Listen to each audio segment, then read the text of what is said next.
যারা পালাতে পারে নাই, আওয়ামী লীগের খুচরো নেতারা যারা এখনো বিভিন্ন জায়গায় বনে জঙ্গলে বনে বাজারে লুকিয়ে টুকিয়ে আছে, তাদের উদ্দেশ্যে নসিহত হচ্ছে যে নেতা তোমাদের ফেলে নিজের জ্ঞাতি গোষ্ঠীদেরকে নিয়ে সহায় সম্পত্তি নিয়ে দিল্লি পলায়ন করেছে আকাশপথে, সেই নেতার জন্য এখন রাজনীতি করবা? আওয়ামী লীগ কি কখনো রাজনীতি করেছে?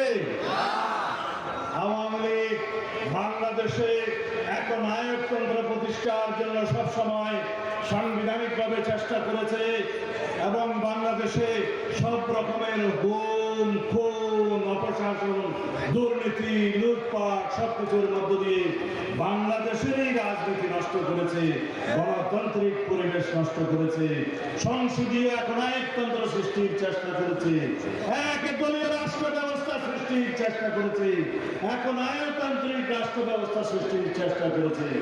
কখনো আওয়ামী লীগ বাংলাদেশে গণতন্ত্রের চর্চা করে নাই।